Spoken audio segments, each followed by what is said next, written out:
आज आपण बघणार आहोत नेहमीपेक्षा थोड्या वेगळ्या पद्धतीत चमचमीत अख्खा मसूर। म्हणजे त्याच चवीच्या भाज्या खाऊन जर कंटाळा असाल तर थोड्या वेगळ्या पद्धतीत असा हा चमचमीत बटाटा घालून अख्खा मसूर नक्की करून बघा। अगदी कमी साहित्यात कुकरला फक्त 2 शिट्यांमध्ये शिवाय घरगुती मसाल्यांमध्ये तुम्ही हे तयार करू शकता। तर रेसिपी नेहमीप्रमाणे भरपूर टिप्ससह तुमच्यासोबत मी शेअर केलेली आहे, म्हणून ती अगदी शेवटपर्यंत नक्की बघा। सगळ्यांना एक निवेदन आहे, तुम्हाला जर माझ्या रेसिपीज बघायला आवडत असतील तर कुकिंग तिकीट मराठी चॅनेलला सबस्क्राईब करून बाजूची बेल घंटा नक्की क्लिक करा।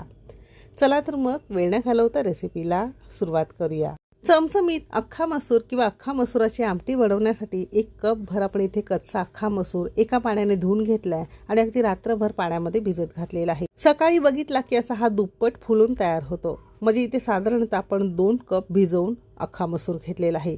त्यासाठी 2 मध्यम आकाराचे कच्चे बटाटे घेतलेले आहेत। म्हणजे नेहमी कसं आपण अख्ख्या मसुराची